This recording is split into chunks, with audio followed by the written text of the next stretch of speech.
자, 잠정 결론은 이렇게 알려졌습니다. 네. 단독 범행이라고. 어떻게 평가하십니까? 그런 것 같아요. 이유미 씨의 단독 범행이었고, 네. 조작한 사실도, 네. 윗선에서는 몰랐다. 뭐 이런 것 같습니다. 네. 그런데, 미디어 오늘에서 네. 여론조사를 했던데, 발표를 보면 6월 말 7월 초에 한 건데, 단독 범행일 거다라는 국민 여론이 13%예요. 그리고 당의 개입자가 더 있을 것이다 라고 네. 믿는 국민 여론이 71%이더라고요. 그러니까 일반 국민 여론 민심과 저희의 잠정적인 결론 사이에 상당히 큰 격차가 있습니다. 네. 저는 그래서 좀 더 미진한 우리 자체 진상 조사에 미진한 부분은 없었나, 또 좀 더 신중하게 해야 된다.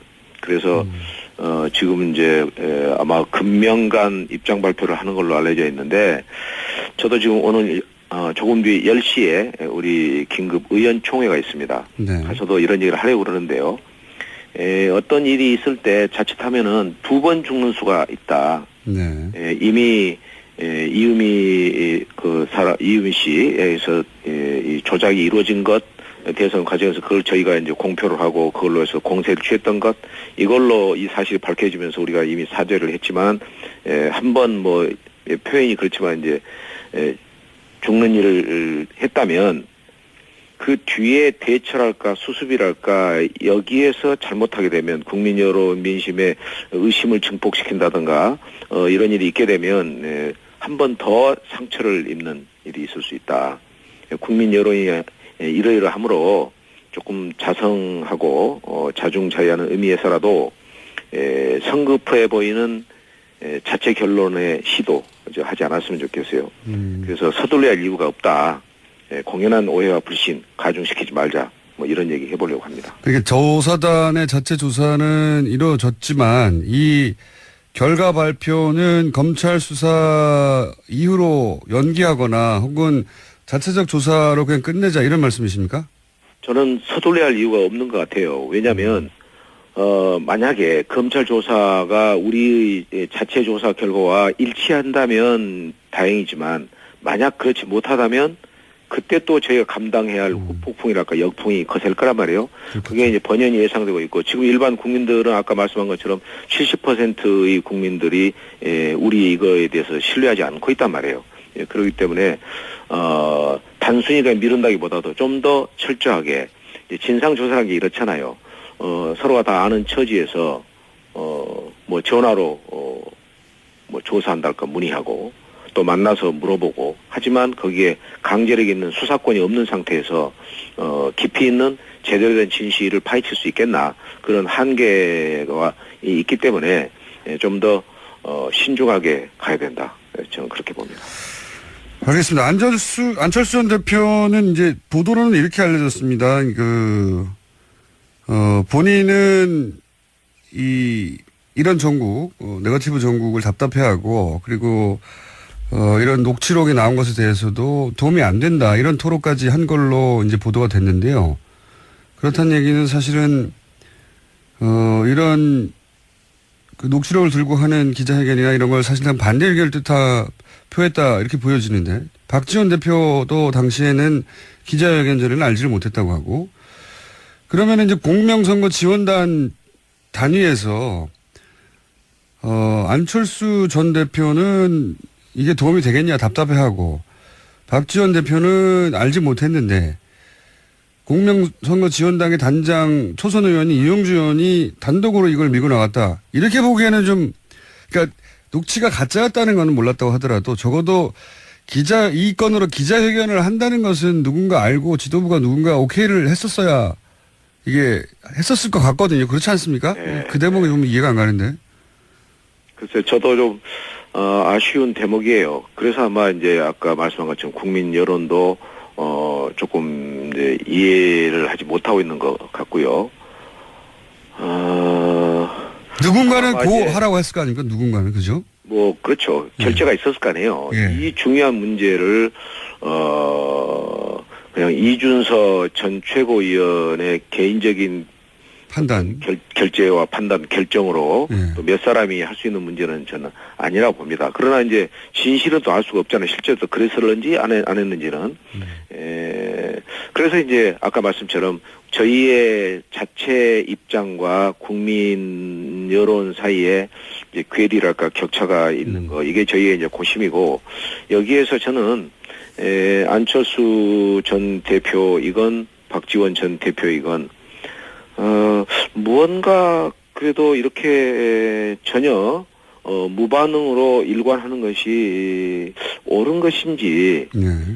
본인에게도 또 당에게는 물론이려니와 저는 조금 역시 유감스러운 부분이 있습니다. 박지원 대표는 이 건 관련해서 이제 본인은 몰랐다고 적극적으로 인터뷰를 여러 번 하셨죠. 언론을 통해서. 예. 근데 안철수 전 대표는 몰랐다가 아니라 답답하고 이게 도움이 되겠느냐라고 하는 멘트를 했다는 걸로 봐서는 본인은 이런 어떤 그 녹취록 혹은 뭐 이런 네거티브 공방을 불편해하고 도움이 안 된다, 반대했다는 취지로 말한 것 같은데 후보가 반대하는 일을 계속 당연히 할 수는 없지 않습니까?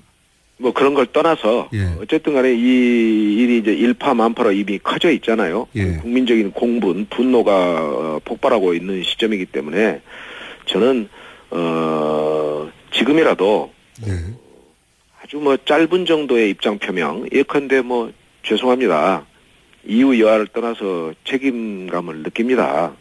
검찰 수사가 완료가 되면 여러분 앞에 서서 입장을 밝히겠노라고 이런 정도의 입장 표명이라도 저는 있어야 한다 봅니다.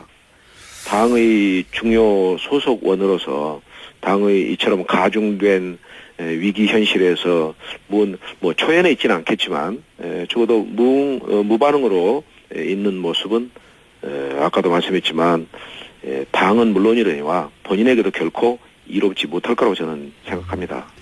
예, 안철수 전 대표의 어떤 발언 타이밍을 이미 놓친 게 아닌가 이런. 뭐 좀 실기한 것 같아요. 예, 예. 사건 초기에 이제 바로 메시지를 내고 뭐 두 번째 메시지를 또 내더라도 글쎄. 예, 이제는 뭐 웬만한 발언으로는 수습이 안 되는 상황 아닌가요, 지금? 그런 것 같습니다. 예. 뭐랄까요, 이제 아주 센 메시지가 나와야 되는데. 중학교 때 왜 배웠던 영어에 최상의 정책은 정직이다 하는 말 떠오릅니다. 지금 이 시점에서 저희 국민의당 저는 꾀를 찾으려 하거나 전략을 구사하려는 생각해서는 안 된다고 봅니다. 있는 그대로 정직하게 진실하게 내리는 민심의 소나기를 그대로 흠뻑 맞으면서 극복할 건 극복하고 또 단죄할 건 단죄하면서 새롭게 일어서려는 그런 의지 갖고 있어야 한다고 생각합니다.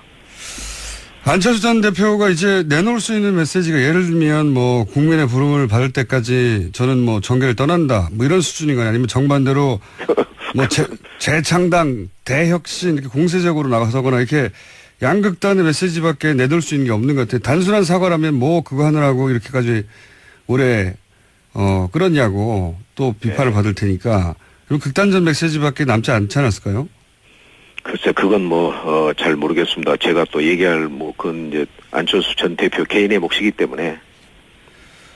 알겠습니다. 이건 어떻습니까? 지금 그렇지 않아도 뭐 정권 초기라서 더욱 그렇겠지만 호남에서 현 문재인 정부에 대한 지지율이 높고 그리고 반면에 국민의당 지지율이 좋지 않았는데 이 파문으로 이제 더욱 나빠지고 있습니다.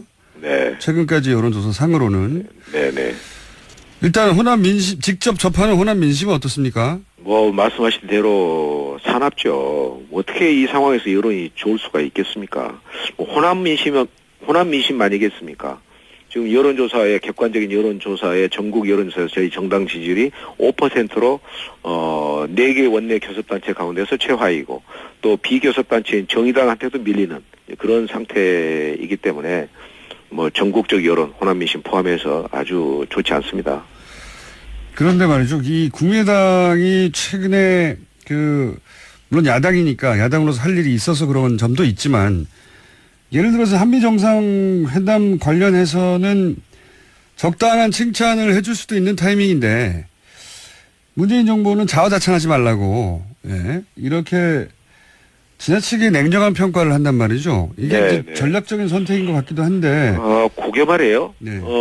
전 그 내용을 이제 깊이 들여다보진 않았는데 아마 다른 야당, 바른정당이나 자유한국당보다 조금 더 차가운 논평인 걸로 이렇게 나왔잖아요. 네, 그렇죠. 그 전문을 읽어봤는데 그 뒷부분에 가서는 이제 긍정적 평가가 있는데 앞에다가 이번 한미 정상회담을 속빈 강정 이런 표현을 썼었잖아요. 그렇습니다.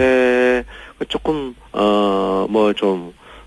이번 한미 정상회담은 많은 우려를 안고 출발했지만 대체로 성공적인 회담인 걸로 지금 언론에서 보도 나오지 않습니까?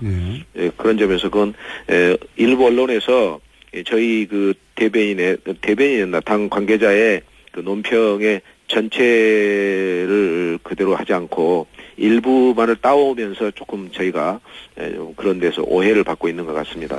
제가 이제 국민들의 한 70-80% 이런 높은 국민 지지를 받고 있는 것이고 그것은 의심의 여지가 없는 거예요. 잘하고 있는 거죠. 근데 제 말은 뭐냐면은 이제 물론 논평을 하다 보면 잘한 점도 얘기하고 또 반면에 부족한 점도 얘기하게 마련이긴 한데. 그래서 국민의당이 이제 최근에 일관되게 문재인 정부를 이렇게 공격적으로 또 부정적으로 대하는 전략, 이 전략이 과연 국민의당에 도움이 되는가? 내부적으로는 지금 지도부의 전략이 이게 맞는 방향이냐, 국민의당에 도움이 되는 방향이냐 이런 의구심은 내부적으로 없습니까? 저희 내부적으로는 이제 시시비비 옳은 것은 옳고 그런 것은 그렇다 그런 확실한 태도를 가지고 임하자. 그래서 이낙연 총리 때 저희가 선도적으로 지지 찬성을 했었지 않습니까?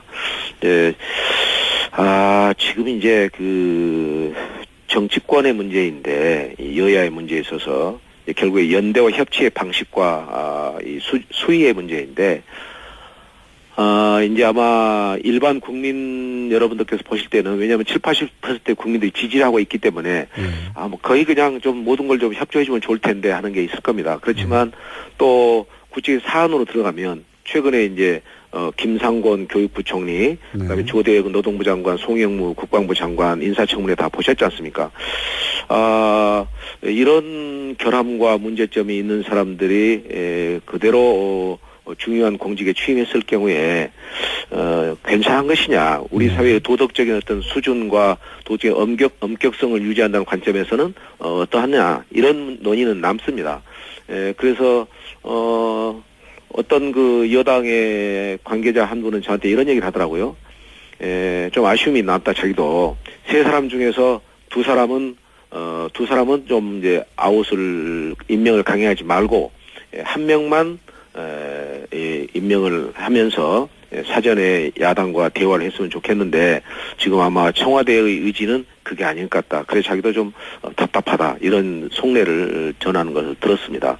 어쨌든 그런 대목 하나하나에 있어서는 조금 저희가 좀 유연해야 할 필요가 있는 것을 느낍니다. 그렇지만 연대와 협치가 잘 가서 5년 동안 우리 문재인 정부가 순항을 하려면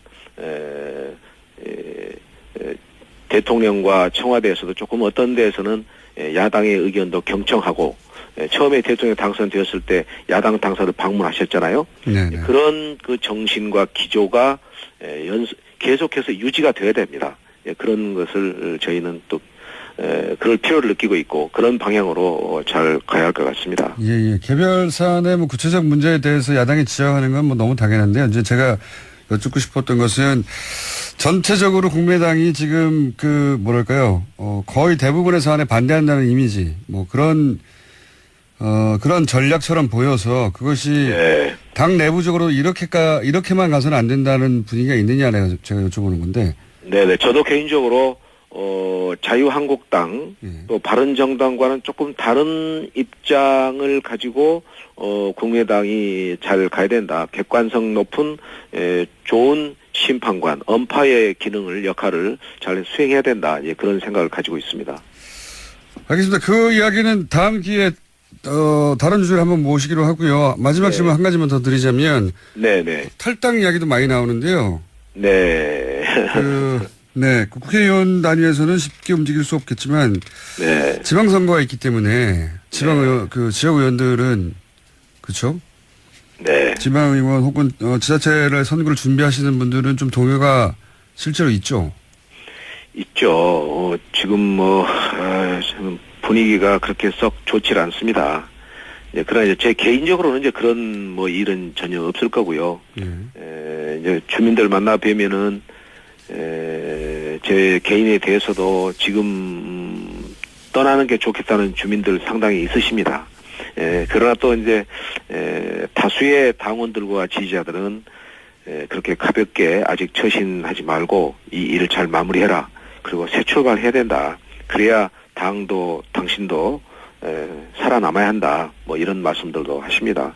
저는 아까 말씀처럼 진실과 정직의 토대에 의해서 우리 이 당을 새로 건설해야 한다는 그런 책임감을 느끼고 있습니다. 다만 이제 지역에 있는 지금 지방선거를 앞두고 있기 때문에 지방선거에 출마하려는 분들이 조금 흔들리고 있는 것, 동요가 있는 것 잘 보고 있고 그것이 참 가슴이 아픕니다. 혹시 합당의 가능성은 있습니까? 여기까지만 합당? 하고. 예, 여기까지만 하고. 민주당과의 합당. 어떤 조건 하에서는 가능할 수도 있다. 아니면 어떤 조건에서는 불가능하다. 쉬운 얘기는 아닌데요. 네. 글쎄요, 굉장히 어려운 이제 말씀이신데, 정치의 세계에서는 내일 무슨 일이 일어날지 모든 일이 다 가능하기 때문에 그런 가능성을 아예 없다고 말씀을 제가 드리기는 어렵겠습니다만 지금으로서 가까운 장래에 그런 일이 일어날 가능성은 저는 거의 전무에 가깝다고 생각합니다.